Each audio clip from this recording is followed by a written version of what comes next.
guys, what's going on? Welcome back to the new episode of Gut Check. Today I'm going to be talking about social media and mental health, specifically the role social media has played in the recovery from my mental illness.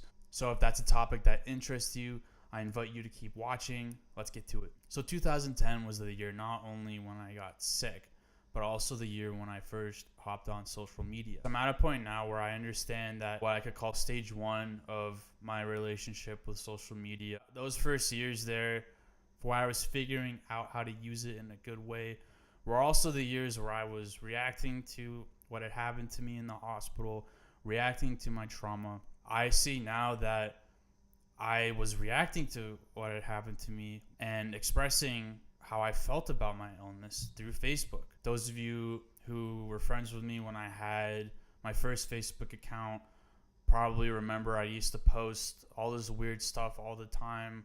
I would make all these collages. I would do a lot of silly stuff. I was figuring out my sense of humor, and that sense of humor has stuck with me to this day.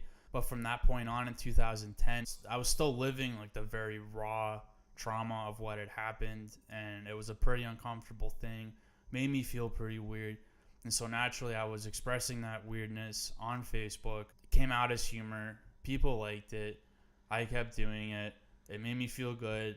It helped at the time. And I basically kept that up for a few years, persisted through the first couple of years of school. I think my friends at school will remember what I'm talking about. I would even show you some of like the weird collages and stuff I did, but I don't have that Facebook account anymore. It has since been deleted, and I'll explain why in a second. And a couple of years into school is when I'd say stage two of my relationship with social media began. At this point, I was getting pretty into academics, actually. I had declared as an English major, and I was getting into pretty like left field, esoteric academics like Andrew Keen and Jaron Lanier. And they were convincing me that social media was very bad, that had no good use. I was also getting into things like the Luddite movement and was like, oh, maybe I'll become a Luddite. That would be cool. What I ended up doing, I didn't go full Luddite, but I got rid of my Facebook for a summer. Like I completely deleted the account.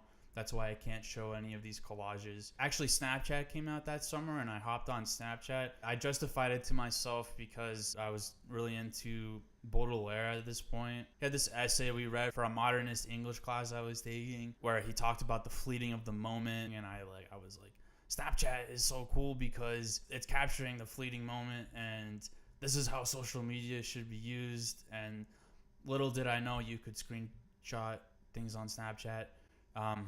So that theory didn't last long. But anyway, so I was off Facebook for a summer, and even just being off it for a summer helped me see that, wow, I've been spending so much of the past like 4 or 5 years on Facebook. While I was off, I was starting to make music, things like that. It was hard. I still had Snapchat though. It wasn't like I was going cold turkey. But then that fall, I recreated a Facebook account. I went into it thinking like, okay, now I'm going to use this the right way.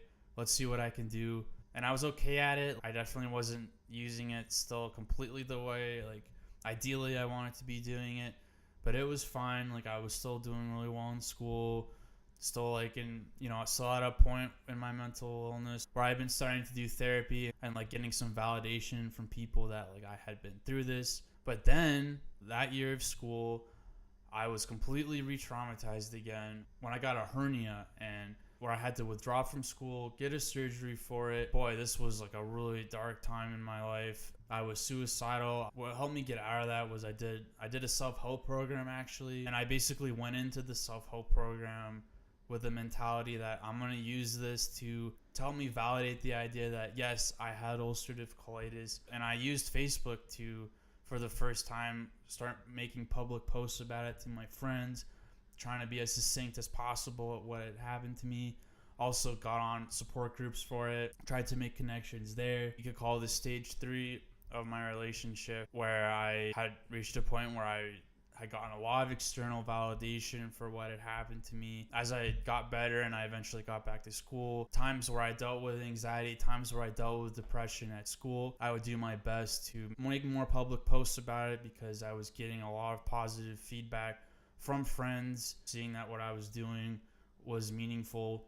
So I kept that up, made some more connections on support groups, what have you.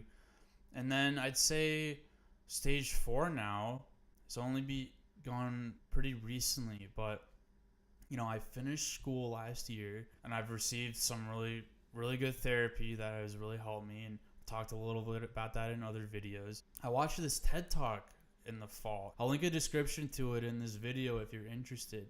But what that TED Talk did was it made me realize, like, wow, like social media, like this is a really powerful platform. Every single person has this amazing opportunity before them to connect not only with the people they meet in person, but with the whole world. But if you have something you want to do, like if you want to help people on a really large scale, which is what I want to do with Gut Check, there is an opportunity for that. Gut Check was not an overnight idea. It actually took, and this was a big part of stage 4, I took my Instagram off of my phone, for example. I blocked my news feed. I was still using Facebook. I was only using it for Messenger and like for events and stuff. And that's still how I use it today on my personal account. After practicing a lot of self-care these past few months, every single day, I haven't taken a day off from doing it. I've gotten to a point where I have been able to start Gut Check, and I'm trying to do what I learned in this TED Talk, which is get this going in order to make connections with other people and help them. I hope that's helped illuminate like my relationship with social media, and I hope it's been interesting. So yeah, guys, I really appreciate you watching. It means a lot to get any sort of recognition right now as I'm growing and figuring out what I'm doing. So like, I really appreciate it. If you're interested in what I'm doing, if you want to keep updated, feel free to subscribe on the YouTube page. That's all I have to say for today. I will talk to you soon.